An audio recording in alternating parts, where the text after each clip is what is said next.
All right, what's going on, people? We're back with another video. I think today we're gonna do a Twitter one. Maybe, I don't know. I might do a little bit of both. I just wanted to look at this tweet by Paul Tassi, and he says, "Jokes aside, Destiny 2's gone, not coming back. It's a good bet Destiny 3 never happens. Marathon has Everest to climb. Tough times ahead for all." Yeah, that's true, and I'm glad more and more people are finally realizing it. Destiny 3 is never gonna fucking happen. There's no money. Sony won't let it happen because they're hundreds of millions of dollars in debt because of Bungie and their shitty, poor decisions to not only kill Destiny 2 in lieu of Marathon, or to make Marathon a looter shooter that's years past the hype of everybody and what people want, or just the dog shit DEI forced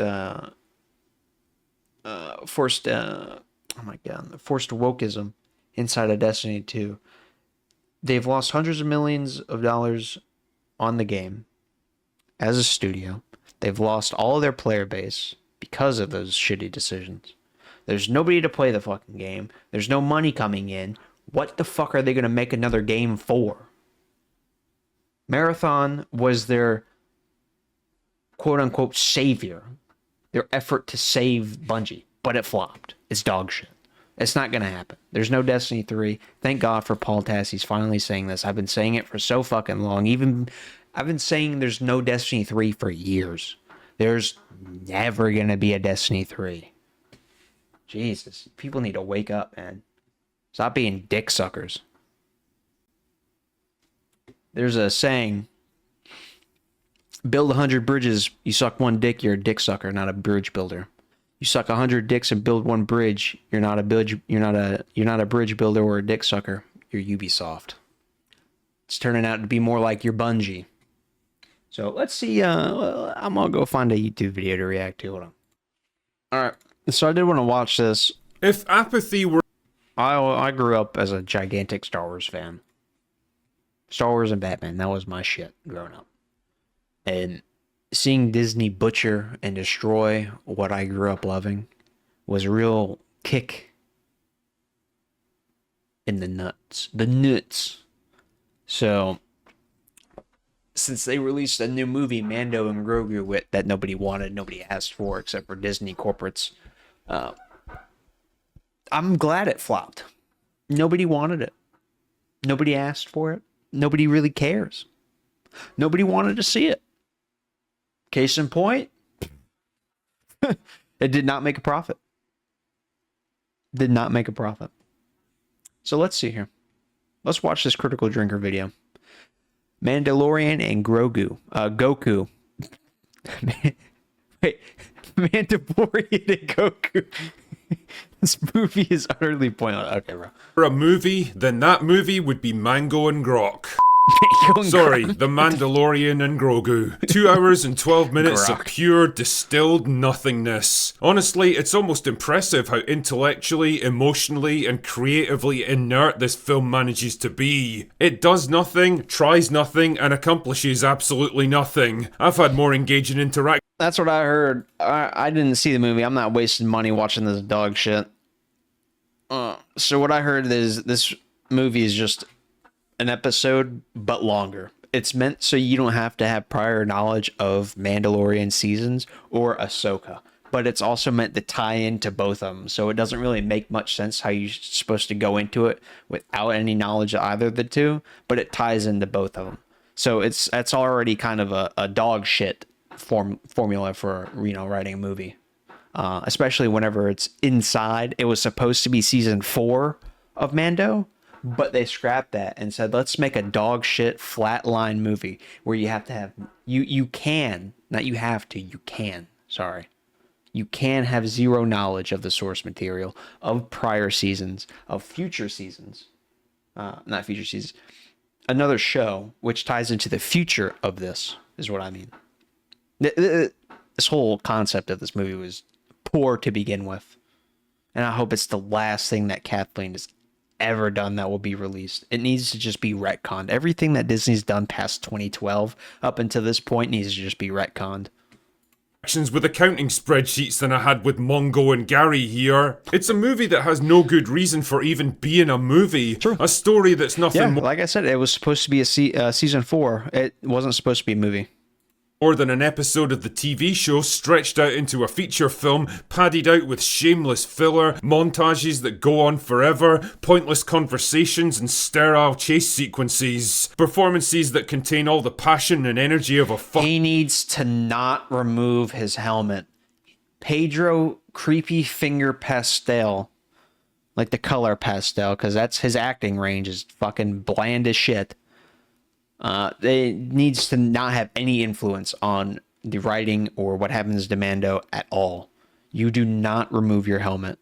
The one maybe, barely, maybe possible exception was in, what was it, season 1 or 2, whenever Grogu was in danger and he had to save him.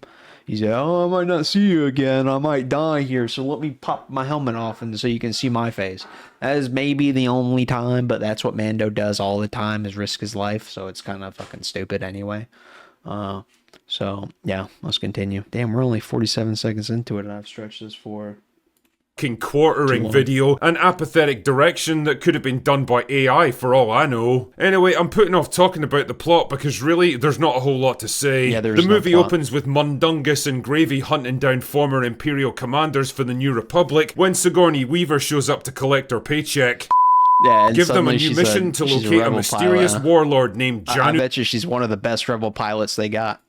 Coin. The only people who seem to know where to find him are the Hutt twins, and they'll only give that information up if Mando can recover their relative Rota, who's been kidnapped by a rival crime lord and forced to fight in his gladiator pits. Like, why not just torture the information out of them, or hand them over to the New Republic for interrogation, or threaten to seize all of their assets, or carpet bomb their palace into dust? Don't know. Anyway, it's your basic Mandalorian plot. fetch quest. Rescue Rota and give him back to the Hutts so that you can find Coin and arrest him. But then, wouldn't you know it, it turns... Yeah, you gotta... this is the new Star Wars plot line right here.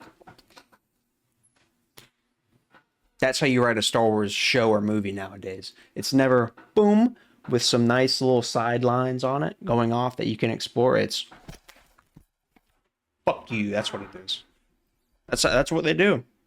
Rota doesn't... They don't know the source. They don't know what they're doing. It's like me trying to write a how-to on how to build a nuclear reactor. Fuck.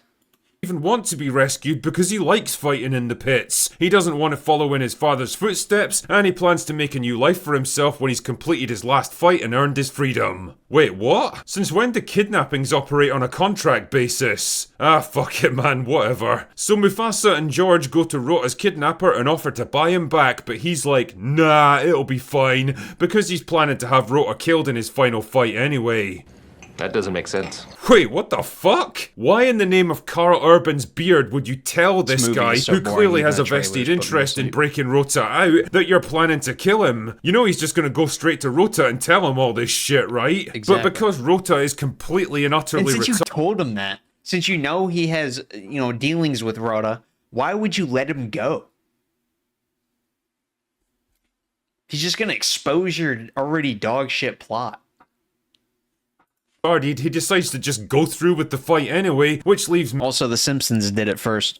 Mingo with no choice but to fight alongside him to break him out. Oh yeah, and it turns out that the crime lord who kidnapped him in the first place is the same fucking guy that Mando's been sent here to find. Oh, I bet. You serious? Wow, that's convenient, isn't it? Anyway, with Rota free to go and Coin in custody, the movie ends around the 60-minute mark. Oh, look at was that, quick, Rebels guy. But wait! There's more! So Muffler and Grog are chilling out back at their base when another bounty hunter shows up and Endo. kidnaps him, Or Endo. taking him back to the Hutt twins to be Look executed at that, he for has his helmet reneging on their on deal, again. leaving the little green guy with no choice but to recruit Babu Frick and stage a rescue mission. I'm not kidding, man, he even has a gearing up sequence with little plastic retarded hands. So Gruyere busts Mephisto out, but he gets hurt along the way, so the Green Goblin has to nurse him back to health. Then He's they both dead stage there, an by the attack way. on the palace by literally crashing their ship right into it, which If it was real and he didn't live for the plot, he'd be dead.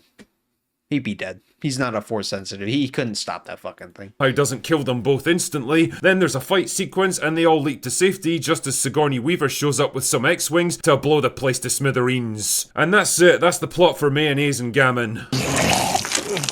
Agreed. Jesus H. Christ, 7 years it's been since the last Star Wars movie hit theaters, and It's been 7 years since the last Star Wars movie and they released this dog shit? It's really been 7 years?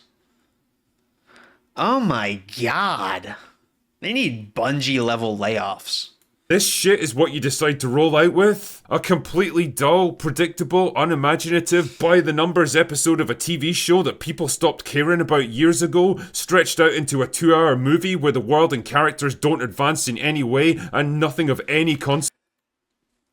What companies try and do now is appeal to the average person. What you do is make a quality product and the people will come. It's really not complicated. Whenever you force something, it doesn't happen. You get the opposite reaction that you want. It's really not complicated. Consequence happens. This is a film that feels terrified of the franchise it's part of, a project that lacks any kind of scope, scale, or ambition. Yep, There's no Kathleen, attempt right to tie this thing into wider events, set up any kind of overarching story or conflict, build up the world, or even hint at what might be going on in the rest of the galaxy. It's just 'cause they don't know. baffling. It's like this movie The writers exists in don't its know. own little bubble, completely removed from the rest of the Star Wars universe. I mean, I guess I'll give it the tiniest bit of credit. It doesn't rely on key jangling or member berries, at least. There's no CGI Luke Skywalker or Princess Leia, no Millennium that's why. Falcon or That's the random appeal visits to to the average Joe. Tatooine. Shit, man, even Ahsoka, Boba Fett, and Bo-Katan don't even show up. Yep. And normally I'd praise a movie for having the balls to leave behind the nostalgia and stand on its own merits. The problem is, Mega Man and Galactus doesn't have any. It's so terrified of doing anything controversial that it does nothing at all. It's the very definition of safe, corporatized slop content, the kind of thing you might have playing in the background while you doom scroll on your phone. If it was a meal, it would be a bowl of lukewarm tap water. Even the acting and direction is flatter than Daisy Ridley's chest. Pedro Pascal Or for sounds acting range. completely bored and checked out. He's only on screen for a couple of minutes and he puts in zero fucking effort when he is. Sigourney Weaver clearly does not give a fuck about any of this nonsense and phones in the same performance she's given in basically everything else she's done for the past 10 years. It all adds up to a movie made out of obligation rather than desire, a film that nobody really wanted to make. It's telling not us even obligation. They're not obligated to. They're forced to. They have to release these movies to retain the IP for the movies. It's just like, what was it, Ubisoft? They have to keep releasing games to maintain the IP. story nobody was interested in, put out by a studio that's completely Even though lost they own faith it. in itself They and just don't run out want of free use creative for everybody. ideas. If this was supposed to be Star Wars' triumphant return to the big screen, it is nothing but a damp squib that'll be forgotten in a matter of weeks. And if this is what Star Wars is going to look like under Dave Filoni, well, I would not... It's not. Dave even admitted this isn't even what he wanted to do.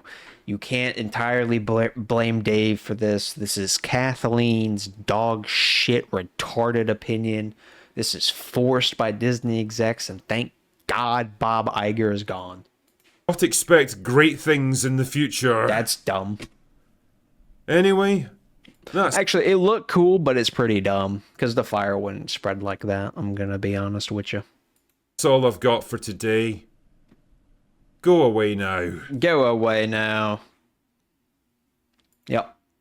That was it. That was a good video. It's pretty accurate too. Pretty on point. I loved how he always came up with a new M and G name for him. As hilarious.